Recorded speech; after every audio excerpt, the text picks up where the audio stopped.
Why would I pre-purchase an online game? $90. Disgusting. Fellas, the Steam Summer Sale is here now until July 10th at 10 a.m. PT.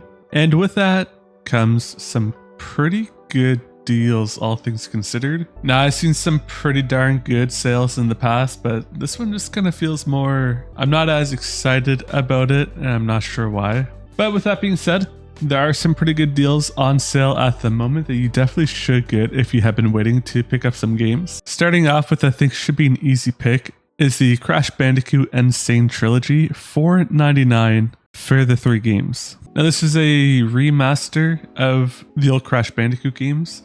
They're actually pretty darn hard, and I played it a lot on the Switch when the game first came out. Very hard, very fun, a lot of replayability, and for $4.99 you honestly can't beat that. Now it can be rage inducing, especially as you go through each of the different games, because obviously they do get better over time and they didn't do a general patch, so something you might be able to clip on in the first game, you won't be able to do it in a later game, and that can make it just a little bit more infuriating. But overall, it is pretty darn fun. Another great game at the moment is Elden Ring, and it's on for a pretty good sale at the moment of 40% off. There is the Shadow of the Erdtree DLC, and I think it was a fantastic DLC. Now, I only played the game for a couple months last summer. I got really into it, and I put in a disgusting amount of time, 700 odd hours. And then I haven't played it since maybe September or so. But if you haven't picked up Elden Ring, and I know that the Souls games can be scary, this is a really good game. And of course, there's tons of replayability. And this is also something you can play online with friends as well. A very easy good pick. And then another game with a great storyline is Witcher 3 Wild Hunt. Incredible story, good gameplay. And then if you do just want to add another game to your collection, just because you're padding, for 36 cents more, you can get the original Witcher game, the enhanced version of it. I can't say much about the first game, but I know that the third game is extraordinarily good. You can put a lot of time into it. I can't say much about replayability because I put like 100 hours into it and beat it, and then I never played it again, although I have tried several times, but that just might be a me thing. Still a very good game. And then next up we got Balatro.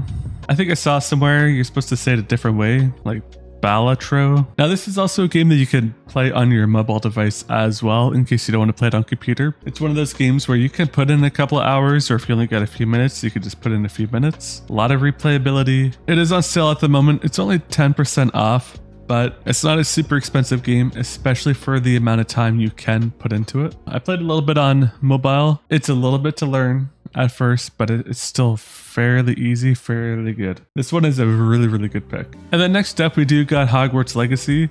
This is what I picked up after I burnt myself out on Elden Ring and I just needed a new game to play. I did beat it the one time. I plan to go back through it again eventually, I'm just not sure when. And I heard that Hogwarts Legacy 2 is coming out at some point, but it's 75% off. They always seem to have deals on it in case you do want to get the game, just not today. But I do recommend you get the bonus bundle packs. I don't want to say much without spoiling much of anything. And so if you haven't played the game before and you do plan to, or you just don't want to be spoiled by it, I suggest you skip ahead a little bit. Your choices don't matter. I didn't really like finding out about that because the game makes it seem like you can do good things or bad things. And the only real difference is how much money you get and how you morally feel in real life. Doesn't change anything in the game. I didn't like what they did with that. Overall, it's a very fun game and some of the missions were really intense. Something I would not expect from a Hogwarts game. And then up next, we do got Hollow Knight. This is a game that's been around for a little bit and I only played it either late last year or early this year. I think I got it during Christmas. Right now it's 50% off, and in the future, I believe it's coming out later this year, but I'm not 100% certain. Silksong, the next game in the series, is coming out, and that's supposed to be really good. The atmosphere, the gameplay, all of it is extraordinarily good. It's like a Dark Souls game, but it's a 2D scroller. And you get fun moves, you do get magic. And then like Soulsborne games, you can kind of tinker it so that it's your playstyle over something that is more uniform for everyone. It was a surprisingly good game. It is fairly short. I put about 19 hours into it to fully complete it. I'm excited for Silksong. I'm definitely going to buy it when it comes out. But if you haven't played Hollow Knight before, it's a very fun game and it kind of gives you some backstory into the character for Silksong. But with this game, you're definitely going to feel it for the atmosphere. I think it actually might be one of the best games I played last year. And then up next, we do have Cyberpunk 2077. There is a DLC for it, the Phantom Liberty, that is on sale at the moment too, if you're looking to pick that up. But right now, just the base game is 65% off, and it's a good price. The storyline is fantastic, a lot of replayability. And the thing that I've been trying to appreciate more in games is the atmosphere, the ambiance, the soundtrack. The gameplay feels good, but the actual setting of the game is also really incredible. And as you know, it did have a rather rocky launch, but the game is pretty darn good at the moment. And then of course, you really can't go wrong with the DLC on top of it all. But if you haven't played Cyberpunk 2077, this is a good time to pick it up. Otherwise, if you missed the promotion, it goes back up to $80. This is CAD, everything will be in CAD. Now, I think a game that might be missed out on is Stardew Valley. This is a game that my partner and I played a lot a couple months ago. So I'm not a master expert on Stardew Valley and the whole, oh, this is the coolest thing. Like, I'm not big in the community, but I know that we got all the totems, which was pretty great, and some kind of clock that made our fences not deteriorate as fast, if at all. I don't remember which one. But it's a nice, calming, relaxing game. And one thing that I think makes Stardew Valley a little bit better than some of the other similar games, it's not daytime cycle locked. So if you think of Animal Crossing, for example, that is daytime cycle locked. You have to play it during whatever hour. The hour in your world is the same as the hour in the in-game world. Whereas with Stardew Valley, if you go to sleep, it skips to the next day. And I think that is really, really underrated. That way, if you do want to play for a couple of hours, you can do a ton of different things, where in Animal Crossing, you have your daily chores, and then that's it for the day. But it's a good price at the moment. It's a good price at the moment. I don't know if they're releasing more content for it. I believe that they are, but they just did a really big patch a couple months ago, but I don't recall if it was the last one or not. Still very fun game. It's one of those games that's nice to take a break from playing like your online multiplayer games, in case you're just looking for a more relaxing time. And then next we have Baldur's Gate 3. This is a game I have put hundreds of hours into. Not as much as Elden Ring, but still is quite a bit of hours into it. It's 20% off at this moment. I honestly don't think I've seen it on sale for cheaper. It's a game that is like D&D. There's lots of replayability. And if you get even remotely into the modding scene, there's a ton of content available for you. Very good game. Your choices, your actions actually do matter, which is really nice. But if you're even remotely interested in like D&D or party-based RPGs, this is a good solid pick. Is it ever going to get a better sale in the future? I mean, maybe in a couple of years. But for the time being, 20% I think has been the lowest I've seen it. And now we have Hades. There is Hades 2, which is a little bit more at the moment. But if you played any sort of roguelike, Hades is a very good game to get into. And honestly, might be the first one you did get into. I had to play it because I put just a little bit of time into the Binding of Isaac and really, really loved the game. I put a lot of time into the Binding of Isaac and really loved the game. Now, if you've never played a roguelike before, you do a little bit better every time. Every playthrough is going to be different than the last playthrough you did, but they tend to be more short sessions, if that makes sense. So the general idea is going to stay the same. You want to get to the boss each time you play. But what makes roguelikes different than that is sometimes you get to the boss and you unlock a new item, and then you die, restart, then you die and restart, then you die and restart. And you just happen to do a little bit better every time until you get the time when you have the God build, and then you beat the game and unlock a new item and do it again. That's the main thing with roguelikes, is a lot of replayability. And then next up we got Red Dead Redemption 2. Rockstar game, so obviously it's going to be a pretty good game. It's a very long storyline and open world, very rich. It's a game that you will pay attention to as you do play it. If you never played Red Dead Redemption 1, I didn't. I watched a video on it many moons ago. You don't really need to know all that much about it in order to actually play and enjoy the game. Same thing with The Witcher 3. I didn't play any of the other Witchers, but I was able to pick it up. There is online, so you could play with friends, things of that nature. But basically, this is going to be one of those games that I find most enjoyable, where you're playing it in the evening, you got nothing else going on, and you got some time to really think and just pay attention to what you're doing.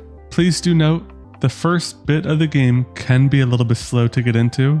I think that is mainly its only fault at the moment, is that the beginning just takes a little bit of time. And then for 75% off, it's not a game that you'll feel you went wrong with. And at the very least, it's a pretty good looking game that would look nice in your Steam library.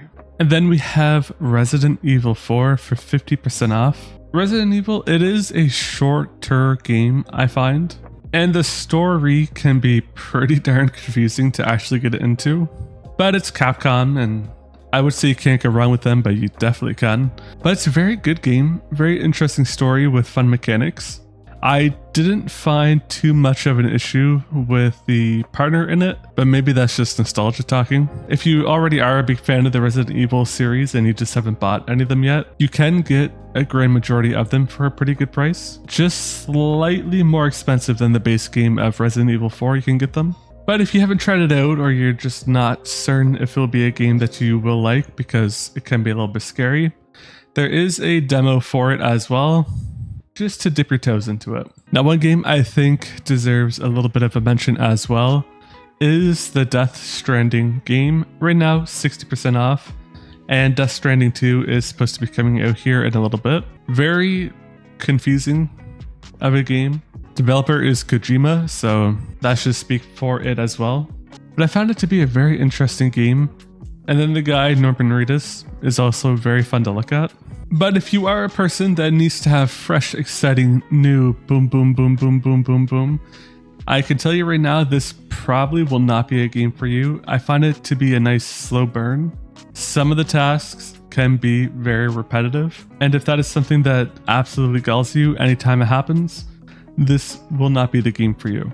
Otherwise, if you do enjoy a slow burn, you just want to take your time and actually enjoy the game that you're playing, Death Stranding is a very good game. And then a game that I thought was super interesting when I first heard about it and enjoyed it a lot as I have played it is Lies of P. There is a decent amount of replayability. It most certainly is a Soulsborne game. And then the premise of it, the thing that separates it from the other Soulsborne games is, I want to say your choices matter, but they kind of matter in all of them. But in this game, you have a mechanic where you can choose to lie or be honest. And that changes how your game will play, because it's like Pinocchio, but with robots. And so humans can lie, robots can't lie. I thought it was a super interesting game. I don't want to spoil too much about it. Last I saw, there was a demo, but no demo available at the moment. If you are uncertain, or at the very least if it sounds cool, watch a walkthrough of just like the first hour or so of it, just to give you a real understanding, a real premise of how the game plays. Because from the atmosphere to the music to the actual mechanics, it's a very, very good game. And then just like all Soulsborne games, the way that you play, you can make it your own.